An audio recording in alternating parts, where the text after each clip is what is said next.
মির্জা আব্বাস সাহেব ফরেন খায় আর তার কর্মীদেরকে বাংলা দেয়, এই ধরনের বৈষম্য আর চলবে না বললেন এনসিপির মুখ্য সমন্বয়ক নাসির উদ্দিন পাটোয়ারি। উনি ফরেন খায়, কর্মীদেরকে বাংলা দেয় কেন? কর্মীদেরকে ফরেন দিবে, আর ফরেন না দিলে আমরা বলবো যে এসব ঢাকা হাটে চলবে না। তিনি দাবি করেন নির্বাচন আসলে এই মির্জা আব্বাস সাহেব তার নেতাকর্মীদের মাঝে অস্ত্র সরবরাহ করে দেয়, অস্ত্র তুলে দেয় হাতের মধ্যে এবং মাদক তুলে দেয় হাতের মধ্যে, তারা মাদক খেয়ে অস্ত্রের অপব্যবহার করে। এই ধরনের অভিযোগগুলো তিনি করছেন। এছাড়াও তিনি তার প্রত্যেকটি বক্তব্যের মধ্যে দিনের পর দিন বলেই যাচ্ছে মির্জা আব্বাস সাহেব চাঁদাবাজদের গডফাদার, সন্ত্রাসীদের গডফাদার, মাদক সম্রাট। কত ধরনের অভিযোগ তার বিরুদ্ধে তিনি দিচ্ছেন যে একজন মানুষ ঢাকা শহরের মধ্যে এসেই একটা ব্যাংকের মালিক হইল কেমনে, ঢাকা ব্যাংকের মতো একটা ব্যাংকের মালিক, সে আবার নাকি ঢাকা হসপিটাল থেকে চাঁদাও তুলে। এই নাসির উদ্দিন পাটোয়ারি বয়সে মির্জা আব্বাস সাহেবের ছেলের বয়সী হবে, তো তার বিরুদ্ধে একের পর এক অভিযোগগুলো জনসম্মুখে এইভাবে তুলে ধরছেন। এই জন্য আবার কিছু মানুষ তাকে সমর্থন করছেন যে নাসির উদ্দিন পাটোয়ারি সত্য কথা বলতে পারে, অনেক সাহসী একজন মানুষ।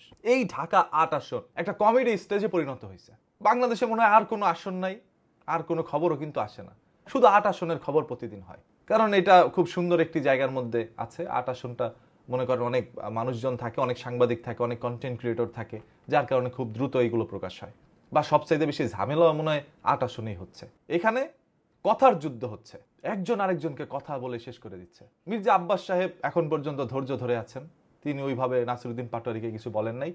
তিনি শুধু বলে বাচ্চা পোলাপান, এরা তো অপপ্রচার করতে গিয়ে আমার আরো প্রচার করে ফেলছে, এই জন্য ধন্যবাদ জানাতেন একটা সময়। আবার বলছে নির্বাচনটা শুধু যেতে দেন, এরপরে এরা কথা বলার জায়গাটুকু পাবে না। এই ধরনের কথাও মির্জা আব্বাস সাহেব বলছে। নির্বাচন চলে গেলে এই সমস্ত কথাবার্তা বলার সুযোগ পাবেন না, আপনারা জায়গা থাকবে না, কোথায় বলবেন? তো তার এই কথা শুনে মানুষ মনে করতেছে যে নাসির উদ্দিন পাটোয়ারি আজকে এত কথা বলছে, মির্জা আব্বাস সাহেব যদি নির্বাচিত হয়ে যায় তাহলে পাটোয়ারির কি হবে। এটা কিন্তু পাটোয়ারিও খুব ভালো করে জানে যে আমি যদি আজ নির্বাচিত হইতে না পারি তাহলে আমার অবস্থাটা কি হবে, বা বিএনপি যদি ক্ষমতায় চলেই আসে, এনসিপি জামাতেরা যদি ক্ষমতায় আসতে না পারে, তাহলে নাসির উদ্দিন পাটোয়ারির কি হবে, কি হবে যারা এখন অনেক সত্য কথা বলছে। এটা ভাই বিএনপি ভালো জানে বা মির্জা আব্বাস সাহেব ভালো জানে। অন্যদিকে মির্জা আব্বাস সাহেব আরো একটি কথা বলছে, এরা তো বাচ্চা পোলাপান, এরা যে আমাকে নিয়ে কথা বলে, এরা কথা না বলে যদি এর বাপ বলতো, এদের দাদা এসে বলতো, তাও মেনে নিতাম, তাদের যদি রাজনৈতিক কোনো ব্যাকগ্রাউন্ড থাকতো। আমি ৪-৫ বার সংসদ সদস্য হয়েছি, আর এরা আমার বিরুদ্ধে এরকম অপপ্রচার করছে, সো এটা তো মানা যায় না। দেখেন আরেকটা জিনিসও মানা যায় না, যখন এদেরকে বাচ্চা পোলাপান বলা হয়, এই বাচ্চা পোলাপানই জীবন দিছিল, বুলেট বুকের মধ্যে নিছিল, বুকের মধ্যে বুলেট নিয়ে এরাই এই দেশটাকে নতুন করে স্বাধীন করছে। স্বাধীনতার আগ পর্যন্ত আপনারা কেউ কথা বলতে পারেন নাই, বা দেশের মধ্যে অনেকে আসতেও পারেন নাই। সেই জায়গাটা কারা বানিয়ে দিয়েছে? এই ছোট ছোট বাচ্চা পোলাপান, এরা জীবন দিছে। কোনো মুরব্বী লোককে, কোনো বয়স্ক লোককে জীবন দিতে দেখি নাই, সব বাচ্চা পোলাপান জীবন দিছে। এরা রাস্তার মধ্যে অবস্থান করছে, এদের পিছনে কিছু দলীয় নেতাকর্মী, যে কোনো দলেরই হোক, তারা পিছনে ছিল, তবে বুকটা পেতে দিছে বাচ্চা পোলাপান। অসংখ্য মা বোনেরা জীবন দিয়েছে।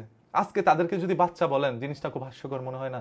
সেরকম ভাবে নাসির উদ্দিন পাটোয়ারি যে বললেন মির্জা আব্বাস সাহেব ফরেন খান, অন্যদিকে কর্মীদেরকে বাংলা দেন, তো এই বৈষম্য চলবে না। তিনি কি ফরেন খান নাকি তিনিও বাংলা খান, এটা কি আপনি জানেন? তিনি তো মাদক নাও খেতে পারে, বয়স হয়েছে, এখন এগুলো নাও খেতে পারে, বা আগেও খায় নাই। এখন আরেকজনের বিরুদ্ধে অভিযোগ তোলা, সে চান্দাবাজ, সে মাদক সম্রাট, সে তার কর্মীদের হাতে অস্ত্র তুলে দেয়, এই ধরনের কথাগুলো যে বলছেন, এটা সত্যতা কতটুকু আছে আপনার কাছে, কতটুকু প্রমাণ আছে? যখন প্রমাণ চাইবে আপনি দিতে পারবেন।